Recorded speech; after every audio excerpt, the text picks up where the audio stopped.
రాష్ట్ర వ్యాప్తంగా విద్యార్థులకు బ్రేక్‌ఫాస్ట్ అట. సీఎం రేవంత్ ప్రతిష్టాత్మక పథకం ప్రారంభం. ఇది చాలా మంచి పథకం. ఇది అమలు చేయాలి. సో, ఎందుకంటే ఎంతోమంది పేద విద్యార్థులు పాపం ఉదయం సమయంలో ఆళ్ళ తల్లిదండ్రులు కూలి పనికి వెళ్తా ఉంటారు. ఆ కూలి పనులకు వెళ్ళే క్రమంలో ఒక్కొక్కసారి చేస్తారు, కొన్ని వంటకాలు చేయరు. కొంతమంది రాత్రి మిగిలిపోయిన అన్నాన్ని ఉదయాన్నే పెడతా ఉంటారు పిల్లలకి. అది మంచిది కాదు కాబట్టి, సో అలాంటి పేద కుటుంబాలకు, పేద విద్యార్థులకు బ్రేక్‌ఫాస్ట్ లాంటిది తీసుకొస్తే మాత్రం ఎంతోమంది విద్యార్థులకు ఉపయోగపడుతుంది. సీఎం రేవంత్ రెడ్డి గారి పేరు అనేది చిరస్మరణీయంగా నిలిచిపోతుంది. ఈ పథకం ప్రారంభించడం జరిగింది. సో దీన్ని చాలా మంచిగా ముందుకు తీసుకెళ్ళాలి. ఇది నిర్విరామంగా కొనసాగాలని చెప్పేసి ఆశిద్దాం. ఎందుకంటే చాలామంది విద్యార్థులు, మీరు నమ్ముతారో నమ్మరో, చాలామంది విద్యార్థులు కూడా వాళ్ళ తల్లిదండ్రులు వాళ్ళ దగ్గర డబ్బులు లేక వాళ్ళు చేసే కష్టానికి ఆ డబ్బులకి కనీసం ఒక పూట తినేటువంటి డబ్బులు కూడా రావు కొంతమంది కూలీలకు. పాపం అట్లాంటి పేరెంట్స్ ఏం చేస్తారంటే, వాళ్ళ పనికి పోతూ డబ్బులు రావట్లేదు కాబట్టి అట్లా కూడా నా పిల్లల్ని బడికి పంపిస్తే కనీసం ఒక 2 పూటలైనా తింటారు నా బిడ్డ అని చెప్పేసి చాలామంది పేరెంట్స్ ఉన్నారు ఇప్పటికి కూడా. నిజంగా కడు పేదరికంతో బాధపడుతున్నటువంటి పేదలు ఇంకా చాలా ఉన్నారు ఇప్పటికి కూడా. రాష్ట్ర ప్రభుత్వాలు, కేంద్ర ప్రభుత్వాలు మనకు చెప్పేది ఒకటే, మనిషికి మినిమం కూడు, గూడు, గుడ్డ ఇవి అనేది ఇంపార్టెంట్. అది కల్పించే విషయంలో మేము ముందుకెళ్తామని చెప్పేసి అంటూ ఉంటారు కదా. చాలామంది పేద కుటుంబాలు ఇప్పటికి కూడా ఒక పూట తిని 2 పూటలు పస్తులు ఉన్నటువంటి కుటుంబాలు చాలా ఉన్నాయి మన దేశంలో ఇప్పటికి కూడా. సో ఇది చాలా మంచిది. ఎందుకంటే చాలామంది విద్యార్థులు వాళ్ళ పేరెంట్స్ వాళ్ళు కూలి పనికి వెళ్ళేటప్పుడు ఆ పనిలో వెళ్ళే భాగంగా కావచ్చు, లేదంటే వారి దగ్గర సరైన డబ్బులు లేక పిల్లల్ని జస్ట్ వాటర్ తాగించి పంపిస్తూ ఉంటారు ఉదయం సమయంలో పిల్లల్ని. లేదంటే రాత్రి మిగిలిన అన్నాన్ని ఉదయాన్నే పెడతా ఉంటారు. అది మంచిది కాదు. ఇలాంటి ప్రయత్నంలో భాగంగా సీఎం రేవంత్ రెడ్డి గారు ఈ పథకాన్ని ప్రారంభించడం జరిగింది. బ్రేక్‌ఫాస్ట్ పెడితే ఎంతోమంది పేద విద్యార్థులకు ఇది కడుపు నిండినట్టు అవుతుంది.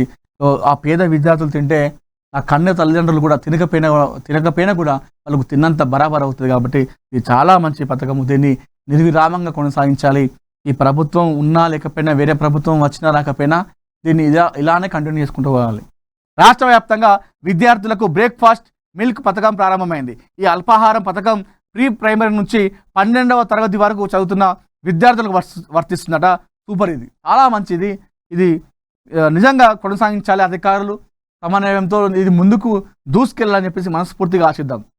రోజు అల్పాహారం పాలు, రాగి మాల్ట్ ఇస్తున్నామని, సోమవారం దోశ, చట్నీ, చపాతీ కూర పాలు, మంగళవారం మిల్లెట్ ఇడ్లీ 2, సాంబార్ మరియు రాగి జావా, బుధవారం పూరి 2 లాట, ఆలు కుర్మా పాలు, గురువారం మిల్లెట్ ఇడ్లీ 2, సాంబార్ రాగి జావాట, శుక్రవారం మిల్లెట్ ఉప్మా, పొంగల్ చట్నీ పాలు, శనివారం బోండా 2, చట్నీ రాగి జావా, సోమ బుధ శుక్రవారాలు పాలు, మంగళ గురు శనివారాలు రాగి జావా ఉంటాయని అధికారులు తెలిపారు. తొలి రోజు బ్రేక్‌ఫాస్ట్తో విద్యార్థుల్లో, తల్లిదండ్రుల్లో హర్షం వ్యక్తమైంది. ముఖ్యమంత్రి రేవంత్ రెడ్డి గారు ఈ పథకాన్ని ప్రతిష్టాత్మకంగా ప్రారంభించారు. నిజంగా ఇది చాలా అంటే చాలా మంచి పథకం అని చెప్తా. చాలా నచ్చింది. ఏదైతే కాంగ్రెస్ పార్టీ పథకాలైతే ఏదో తీసుకొచ్చిందో, మహాలక్ష్మి కావచ్చు, ఇంకా కొన్ని ఉన్నాయి కదా, వాటన్నిటిలో నాకు ఇది చాలా బాగా నచ్చిందబ్బా.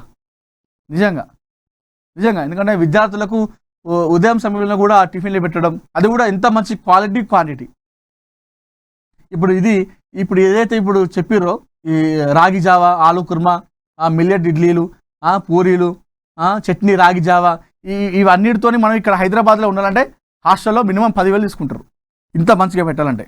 ఇట్లాంటివన్నీ కూడా ప్రభుత్వ పాఠశాలలో ఇస్తూ ఉన్నారు. ప్రభుత్వ విద్యా సంస్థలు ఇవ్వడం అనేది చాలా హర్షణీయం. ఈ విషయంలో రేవంత్ రెడ్డి గారికి మనం హ్యాట్స్ ఆఫ్ చెప్పాలి.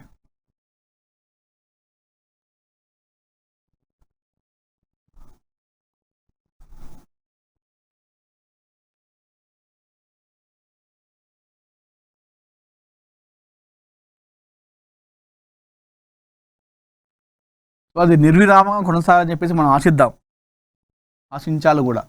అది చాలా అంటే చాలా మంచి పథకం అని చెప్పుకోవాలి.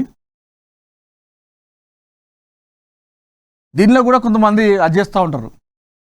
పాఠశాలలో ఉండేటువంటి ఆయాలు కావచ్చు, ఉంటారు కదా వాళ్ళు మిడ్ డే మీల్స్ వండే వాళ్ళు కావచ్చు. కానీ మిడ్ డే మీల్స్ వాళ్ళు అందరూ అనొద్దు, కొంతమంది, అందరు కాదు.